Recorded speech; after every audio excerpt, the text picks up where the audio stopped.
Hello everyone, welcome to logical education. I am Raksha Raghuvanshi और इस lecture में हम जानेंगे मंकी पॉक्स क्या है, इसकी सिम्टम्स, इसका ट्रीटमेंट, इसकी वैक्सीन अवेलेबल है या नहीं है, किस तरह से इससे सेफ रहा जा सकता है। अभी तक दुनिया भर में मंकी पॉक्स के केसेस आ रहे थे, लेकिन इंडिया में इसका कोई केस नहीं था। बट रिसेंटली इंडिया में इसके 4 केस आ चुके हैं और उसमें से एक दिल्ली का एक पर्सन ऐसा है जो कभी फॉरेन नहीं गया, ठीक है, उसको भी मंकी पॉक्स वायरस हो गया है। तो ये किस तरह से फैलता है ये भी हम जानेंगे यहाँ पे। तो चलिए स्टार्ट करते हैं। आपको लास्ट तक वीडियो को देखना है और ये पसंद आती है तो उसको लाइक कर देना है। इसके अलावा चैनल को सब्सक्राइब नहीं किया तो उसको सब्सक्राइब भी कर लें, जिससे कि नेक्स्ट वीडियोस की अपडेट्स आपको मिल जाए।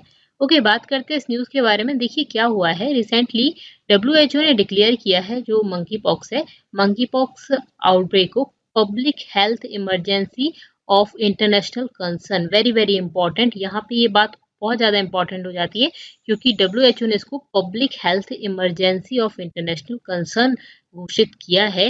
ये अगर WHO किसी को भी पैंडेमिक घोषित करता है उससे एक स्टेप पहले ही है बस। मतलब कि अब पैंडेमिक भी घोषित कर सकता है अगर ये बहुत बुरी तरह से फैल जाता है। तो अभी इन्होंने इमरजेंसी बेसिकली बताई है कि अब सभी को इस बारे में सोचना चाहिए कि इसको किस तरह से रोका जाए, नहीं तो ये पैंडेमिक बनने में टाइम नहीं लगेगा। पैंडेमिक एंडेमिक क्या होता है ये मैंने ऑलरेडी अपने प्रीवियस वीडियोस में बताया हुआ है। यहाँ पर 26 जुलाई 2022 को मंकी पॉक्स जो है उस हिसाब से अगर मैं बताऊं तो 70 कंट्रीज में ये फैल चुका है। इंडिया में भी आ गया है और इंडिया में इसके 4 केसेस हैं, केरला और दिल्ली में। दिल्ली में एक केस ऐसा भी है जो कभी फॉरेन नहीं गया उस पर्सन का, ठीक है। अब अगर हम बात करें कि ये कितना ज़्यादा खतरनाक है, तो यहाँ पर ये जो डिसीज है अगर हम कंपेयर करें कोविड-19 से तो उससे कम डेथ होती है, मतलब बेसिकली डेथ रेशियो कम है, तो उतना ज़्यादा खतरनाक तो नहीं है, लेकिन फिर भी हमारी बॉडी को हार्म पहुंचा सकता है, काफ़ी सिग्निफिकेंट हार्म पहुंचा सकता है। तो वो भी हम यहाँ पे जानने वाले हैं। तो चलिए सबसे पहले हमें क्या जानना है, हमें ये जानना है कि मंकी पॉक्स है क्या बेसिकली। तो ये जो मंकी पॉक्स है वो एक इन्फेक्शन है, वायरल जूनोटिक इन्फेक्शन, जो किसकी वजह से होता है, मंकी पॉक्स वायरस की वजह से होता है। वायरल इन्फेक्शन किससे होते हैं, वायरस से होते हैं, ठीक है। तो ये वायरल जूनोटिक इन्फेक्शन है जो मंकी पॉक्स वायरस की वजह से होता है, इसीलिए उसको मंकी पॉक्स बोला जाता है, मतलब डिसीज को मंकी पॉक्स बोला जाता है। अब वायरल जूनोटिक इन्फेक्शन क्या होते हैं, ऐसे इन्फेक्शंस जो एनिमल से ह्यूमन में स्प्रेड होते हैं या फिर पर्सन टू पर्सन स्प्रेड होते हैं।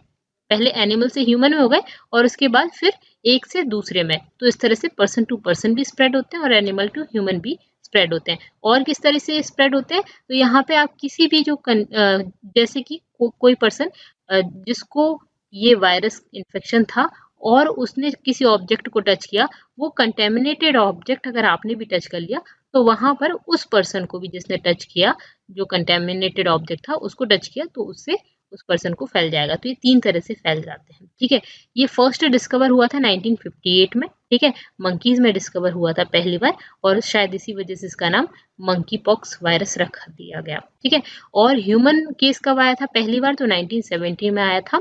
ये एक 9 ईयर ओल्ड बॉय का था, कॉन्गो का, ठीक है। ये जो डेमोक्रेटिक रिपब्लिक ऑफ कॉन्गो है वहां का एक 9 ईयर ओल्ड बॉय था जिसका पहला केस आया था 1970 में, ठीक है। क्लियर है, यहाँ तक याद रहेगा, ये सब एग्जाम में पूछे जाते हैं। अब बात आती है कि इसका नाम जो है वो मंकी पॉक्स है, तो क्या ये मंकी से फैलता है, तो ऐसा नहीं है। इसका नाम है मंकी पॉक्स, लेकिन ये मंकी से और अदर नॉन ह्यूमन प्राइमेट्स जो है इसके प्राइमरी सोर्स नहीं है, मतलब बेसिकली इसका मेन होस्ट मंकीज नहीं है।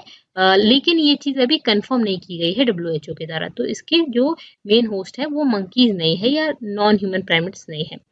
रेदर ऐसा माना जाता है, अभी जो स्टडीज हुई है उस हिसाब से, कि ये जो चूहे हैं, रोडेंट्स हैं, वो नेचुरल रिजर्वियर है इस मंकी पॉक्स के, मतलब चूहे की वजह से फैलता है ना कि मंकी की वजह से। तो यहाँ पे एक क्वेश्चन आता है कि क्या ये मंकी पॉक्स मंकी की वजह से, तो सबको ये लगेगा कि हाँ मंकी की वजह से फैलता होगा इसीलिए नाम मंकी पॉक्स है।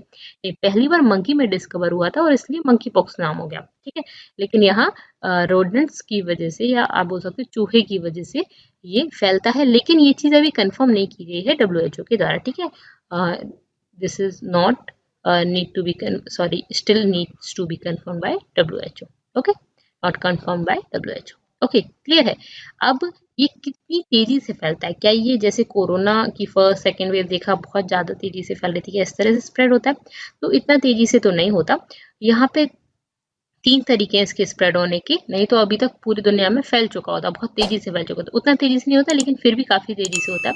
ये स्किन टू स्किन कांटेक्ट, अगर किसी 2 पर्सन का स्किन टू स्किन कांटेक्ट होता है तो उससे ये फैलता है, और कंटेमिनेटेड बॉडीली फ्लूइड से ये फैलता है, जैसे कि सलाइवा से, सीमेन से, रेस्पिरेटरी ड्रॉपलेट से, तो इन सभी से फैलता है। या जो रैश इसकी वजह से जो बॉडी पर रैशेज या ब्लिस्टर्स होते हैं उनसे भी ये फैलता है, जैसे कि बॉडी पर ये जो रैशेज हो जाते हैं उन रैशेज से भी ये दूसरे पर्सन को फैल सकता है। मतलब कि कोई पर्सन है जिसको ये वायरस इन्फेक्शन है और उसके पास बैठ जाओ या उसके स्किन टू स्किन कांटेक्ट होता है तो उसकी जो रैशेज और ब्लिस्टर्स हैं उनसे फैल जाता है। ये जो मंकी पॉक्स है is not predominantly sexually transmitted disease, मतलब कि मेन रूप से अगर हम बात करें तो ये सेक्सुअली ट्रांसमिटेड डिसीज नहीं है, जैसे कि HIV है सेक्सुअली ट्रांसमिटेड डिसीज, वैसा ये नहीं है। ठीक है, यहाँ पे पर्सन टू पर्सन, 2 लोगों का स्किन कांटेक्ट की वजह से फैल सकता है, या सलाइवा की वजह से, सेमेन की वजह से, तो जो बॉडीली फ्लूइड है उनसे फैल सकता है। एनिमल से ह्यूमन में फैल सकता है, ठीक है, फिर ह्यूमन टू ह्यूमन भी हो सकता है।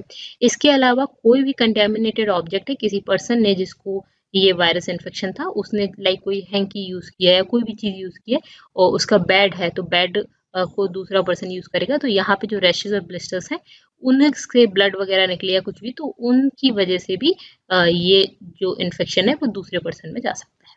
ठीक है, ओके। अब इसके सिम्टम्स क्या होते हैं, इस तरह के रैशेज और ब्लिस्टर्स हो जाते हैं। ठीक है, ये मैंने बहुत अच्छा सा पिक लगाया, बाकी आप इसके और पिक्स भी देख सकते हो, तो आप शायद देख भी ना पाओ इसलिए। ठीक है, अब यहाँ पे इसके सिम्टम्स क्या है, तो क्या होता है इसमें, तो जैसे स्मॉल पॉक्स है ना, सेम उसी तरह का ही है ये। ठीक है, तो इसमें फीवर आता है, हेडेक आता है, रैशेज हो जाते हैं, ये 3 वीक्स तक करीब करीब रहते हैं, 1 मंथ तक। सोर थ्रोट होता है, कफ होता है, लेथर्जी, बैक एक, मतलब बेसिकली वीकनेस वगैरह, और हेडेक होता है, रैशेज होता है, बैक एक होती है, तो ये सब चीज़ें होती हैं।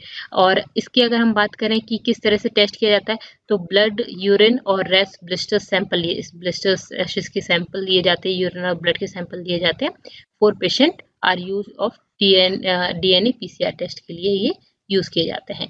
इसमें जो लेसन है यूजुअली बिगिन विद इन 1 और 3 डेज, मतलब कि 1 से 3 दिन के अंदर अंदर ये स्टार्ट हो जाते हैं, और ये कब तक रहते हैं, 2 to 4 वीक्स तक रहते हैं। ये मैंने 3 बताया, तो करीब करीब 1 मंथ आप मान सकते हो, और ये काफी पेनफुल भी होते हैं, लास्ट में जाके ये ठीक होने लग जाते हैं। जैसे स्मॉल पॉक्स, आपको कभी स्मॉल पॉक्स हुआ है तो आप उसी तरह से समझ सकते हैं, वैसा ही होता है। कभी कभी स्मॉल पॉक्स किसी को बहुत ज्यादा होते हैं तो वो एक अलग चीज है, किसी को थोड़ा माइल्ड होगा, किसी को सीवियर होगा, तो वो एक अलग चीज है, लेकिन उसी तरह के पेनफुल होते हैं। फिर जब ये लास्ट में ड्राई होने लग जाते हैं तो रैशेज वगैरह, इचिंग होती है, वो सब है। ठीक है, ओके। अब किस तरह से प्रोटेक्ट बेसिकली खुद को कर सकते हैं, कैसे खुद को इससे बचाया जा सकता है, तो मीट जो है उसको नहीं खाना है अच्छे तरीके से, जो मीट नहीं पका हुआ है उसको नहीं खाना है, और जो अदर एनिमल प्रोडक्ट्स हैं उनसे भी बच के रहना है। ठीक है, क्योंकि उसकी वजह से हो सकता है, एनिमल्स की वजह से, तो मीट वगैरह इनएडिक्वेटली, मीट अच्छे से नहीं पका है तो उसको नहीं खाना है। और इसके बाद कोई पर्सन जो इन्फेक्टेड है उसके साथ क्लोज कांटेक्ट में नहीं आना है, तो ये सिग्निफिकेंट डिस्टेंस मेंटेन करके रखनी है। इसके अलावा जो पर्सन है, जो इन्फेक्टेड पर्सन है, उसकी जो मटेरियल्स हैं उनको यूज़ नहीं करना है, जो भी कंटेमिनेटेड मटेरियल है उनको यूज़ नहीं करना है, क्योंकि उनकी वजह से वायरस दूसरे पर्सन में भी आ सकता है। अगर मान लीजिए एक्सीडेंटल कांटेक्ट हो जाता है उस पर्सन के साथ, तो फिर क्या करना है आपको, सोप और वाटर और अल्कोहल बेस्ड सैनिटाइजर्स, मतलब बेसिकली जो सैनिटाइजर होता है उससे सैनिटाइज कर लेना है। सोप या वाटर से आपको खुद अपने आप को साफ कर लेना है, नहा लेना है, इस तरह से करना है जिससे कि अपने हैंड्स या जैसे भी आप टच हुए तो वो चीज़, जैसे मान लीजिए आपके जो क्लॉथ्स हैं वो टच हो गए, तो फिर उन सभी को वॉश कर देना है। या हैंड्स अगर आपके किसी पर्सन को आप टच कर लेते हैं तो फिर उन हैंड्स को सोप या वाटर से या कैसे भी आप उनको वॉश कर सकते हैं। ठीक है, अब क्या ये डेंजरस है, तो हाँ, इतना ज़्यादा डेंजरस नहीं है, बट ये डेंजरस है। WHO ने बताया कि जो मंकी पॉक्स है, मंकी पॉक्स है यहाँ पे, ठीक है, monkey pox causes mild symptoms, basically इसके माइल्ड सिम्टम्स ज़्यादा होते हैं।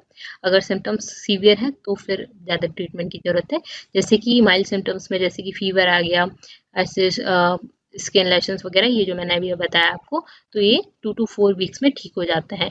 तो यहाँ पे जो रिकवरी है विदाउट मेडिकल इंटरवेंशन भी पॉसिबल है रिकवरी, ठीक है। तो ये 2 से 4 वीक में ठीक हो जाते हैं। अगर सीरियसली इल हो जाते हैं, बहुत ज़्यादा मतलब कि थोड़ा सा माइल्ड डिसीज की जगह अगर सीवियर डिसीज हो जाती है तो सपोर्टिव केयर जरूरी होगा, ठीक है। इसके लिए एंटीवायरल मेडिकेशंस भी अवेलेबल है।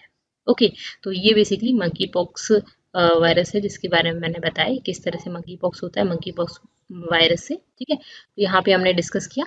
आपको कैसा लगा मुझे जरूर कमेंट करके बताइएगा। इस वीडियो की PDF आप चाहते हैं तो टेलीग्राम चैनल को ज्वाइन कर सकते हैं। इसके अलावा इंस्टा फेसबुक पर भी आप मुझसे जुड़ सकते हैं। That's all for this lecture. अगर लेक्चर पसंद आया तो इसको लाइक जरूर करना है, चैनल को सब्सक्राइब कर लेना है और अपने फ्रेंड्स के साथ शेयर कर देना है। Thank you so much, thanks for watching.